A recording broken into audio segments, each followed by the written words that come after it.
Welcome back, Focus learners. We are officially on part 78 of our 100-part series here on Decode Healthcare with Harshal.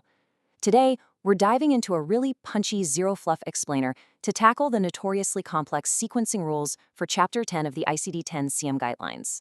We're talking strictly respiratory system diseases today. So if you've ever found yourself totally lost in the weeds of respiratory combination codes, well, this explainer was built specifically for you. But before we really get into it, I want you to think about this super common coding trap. It's one that can easily trigger a massive wave of claim denials if you get the sequencing wrong. The question is acute respiratory failure always your principal diagnosis? A lot of coders just default to yes because obviously it's a very severe condition. But the CMS guidelines actually tell a completely different story depending on the exact circumstances of admission. We're going to clear all of that up for you today. All right, here's our roadmap to defeating the biggest boss battles in respiratory coding. We'll hit Chapter 10 traps, COPD and asthma rules, VAP sequencing, respiratory failure priority, and wrap up with our golden sequencing rules. Okay, let's jump into Section 1, Chapter 10, Respiratory Traps, Navigating Combination Codes and Sequencing Rules. Look, respiratory coding is literally packed with combination codes and sequencing traps. The guidelines mandate some very specific hierarchies and rigorous organism tracking. What this means for us is that a single missed detail in the provider's documentation can completely alter a patient's coded chart. You're abstracting information that directly, immediately impacts reimbursement and compliance. So precision here is absolutely everything. Moving right along to Section 2, COPD and asthma exacerbations, establishing the hierarchy. So imagine a claim comes across your desk for uncomplicated COPD. You'd assign J44.9, right? Simple. However, if the documentation mentions an acute exacerbation, boom, that updates your claim entirely to J44.1. An acute exacerbation always overrides the uncomplicated code because it signals a direct decompensation of the patient's chronic condition. You never code both together. The exacerbation takes the driver's seat every time.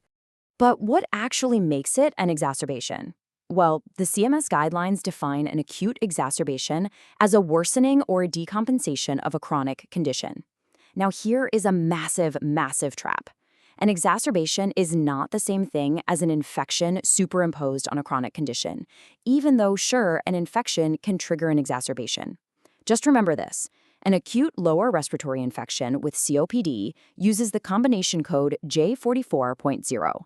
But a straight acute exacerbation updates your claim to J44.1. Now, when we're talking about asthma, under category J45, you've got to detail the specific severity staging. Is it mild intermittent, mild persistent, moderate persistent, or severe persistent? And exactly like the COPD rules, the acute exacerbation, or status asthmaticus, takes absolute priority over uncomplicated cases. The hierarchy demands that you capture the highest level of severity the provider documents.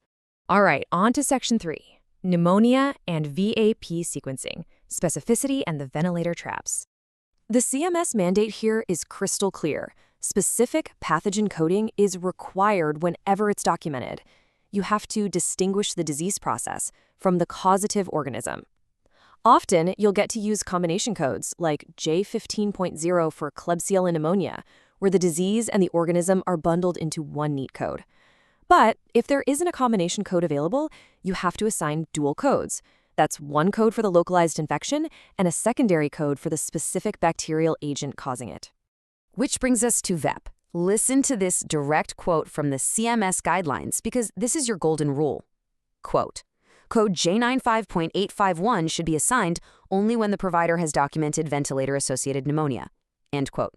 Never assume a patient has VAP just because they're on a mechanical ventilator and suddenly have a new pulmonary infiltrate. It has to be explicitly written up by the provider.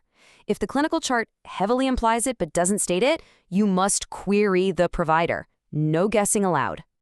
Okay, so here's your step-by-step logic to avoid falling into the massive VAP trap of accidentally unbundling things. Step 1, ensure VAP is actually documented. Step 2, code J95.851. Step 3, add a secondary code to identify the organism, something like B96.5 for Pseudomonas. And Step 4, pay attention, this is critical. Do not code the underlying pathogen pneumonia from categories J12 through J18 separately. J95.851 already covers the pneumonia part. You are literally just adding the organism. You've really got to pay close attention to the circumstances of admission here. If the patient came through the doors with standard pneumonia, you're coding J12 through J18 first. If they end up developing VAP later on while they're on the vent, that original pneumonia remains your principal diagnosis, and VAP is secondary. But if they are admitted specifically for VAP, well then J95.851 gets sequenced first. Make sense? Almost there, let's hit Section 4, Acute Respiratory Failure Priority, the principal diagnosis logic. Think of this decision matrix as your holy grail for sequencing category J96. You sequence J96.0- as your principal diagnosis only when it is firmly established as the chief reason occasioning the admission to the hospital. But if an underlying acute condition, say severe sepsis or severe pneumonia, actually drove the admission, then you've got to push acute respiratory failure down to the secondary diagnosis slot and sequence that underlying condition first. But wait, what happens if respiratory failure and another acute condition are equally responsible for the admission? Well, the guidelines give us an out. They state that if both conditions equally occasion the admission and there are no other chapter-specific rules intervening, like, say, obstetrics or HIV guidelines taking precedence, either one can be sequenced first.